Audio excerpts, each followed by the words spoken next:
Right, it's a little difficult to see, but what I've done is I've edged my bets because the centre leg here, I'll get it up there, is the one that had the lifted pad. So I've soldered a wire onto the centre leg, not where it goes through the board, so if we need to connect the centre leg to anything, I've got a wire available to do this should I need to do it. So I thought I'd put it on just to be on the safe side. Okay, let's get this board through. Let's push that.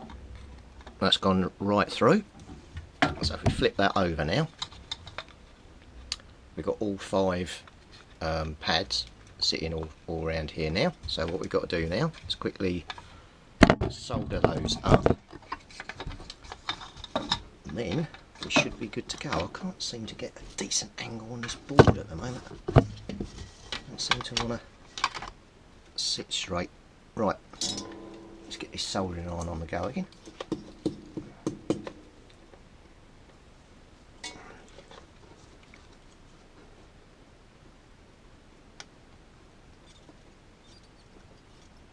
There's 1, 2,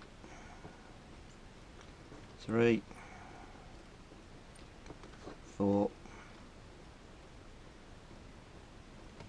and 5. So if you're looking at the board there now, you can see 5 soldered pads all done.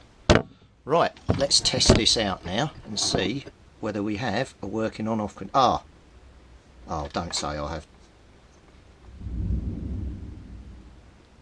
Oh, it didn't give me any I just realised they didn't give me any nuts for the switches. That's a bit poor. Means I'll have to use one of the old ones.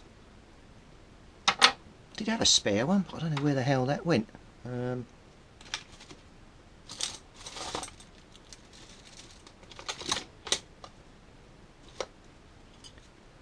Oh well, we're going to have to use one of the old ones. Hang on, I've dropped it on the... Right, we'll have to recycle the bolt. So, fitted on the other one, okay? Yeah, it's going on fine. Oh,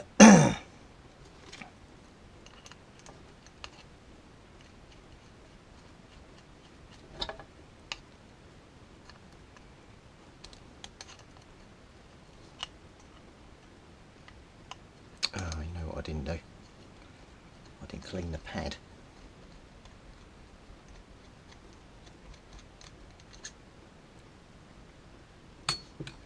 Oh, right, let's get this bolt on and then we'll check whether the volume control is actually working as it should. See whether we've restored volume. Let's just get this onto here.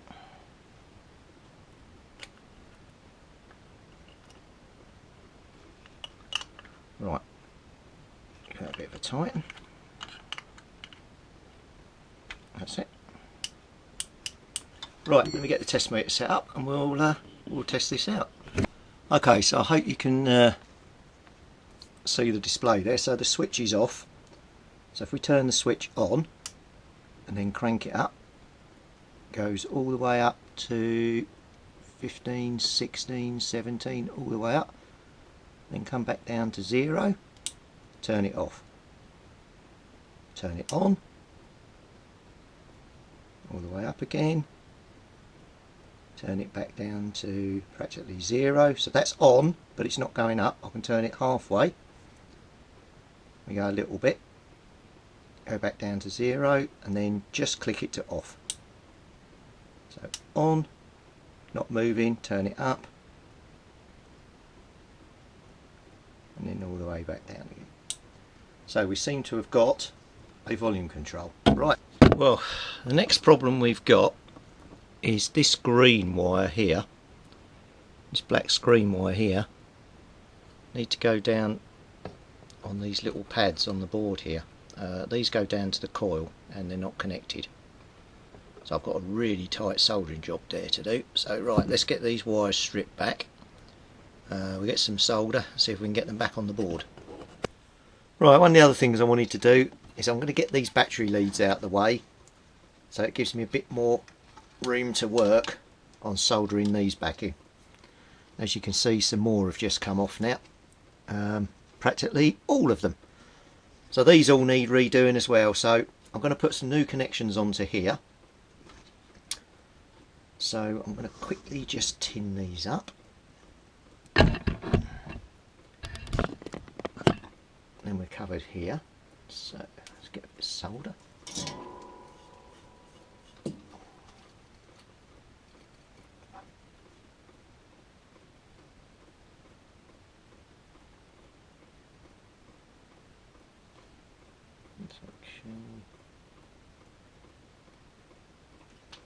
Okay, that's done. And then I've got, from my spares box, I've got a brand new PP9 connector. So hopefully I should be able to join this to this, and it means everything is then out the way and can't get in contact with everything. Well, that works well. There we go.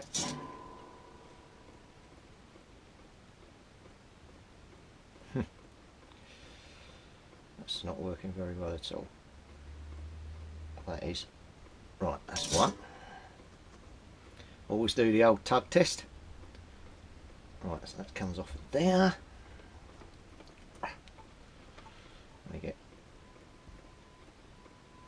that one there. That one there.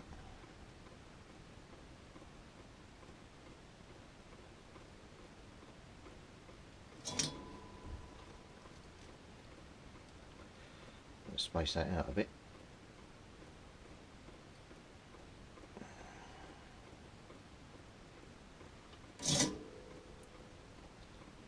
Okay, that's got those two on. Right, I'll just get a bit of insulation tape and we just do a join around those two connections because that's all we need. Okay, so I've managed to desolder all the wires off the board here, and it goes black wire, then screen, then red, then green, then white. So if you have a CS1ZX and the wires come off, that's the order of them. What I've done, I've trimmed back some of the wire here. I'm going to re-tin these and do a load of new connections, and then we can solder on there and get a good connection, and then we can re-silicon all of this gunk here. I'll get rid of that as well and make a new joint. So what we're going to do is we're going to start with completely brand new connections all the way around here, freshly tinned and soldered, and then when we mount them onto the pads down here, we've got completely new joins. I'll probably do all of the pads that have got wires on. I'll desolder them and put new solder on and do them, just so they look a lot better. So right, let me quickly strip each of these wires down, we tin them up, and then we'll solder them on. Okay, so they're all soldered on now. Hope you can see the connections here. That's a lot better than what we had the other day. So that's looking good. So I just need to work out what I need to do next. I might do some I've got to do the heat shrink sleeving on the earth here as well. I just need to roll that back so that none of these other wires can touch. So let me just get the heat gun on that and we'll blow that small.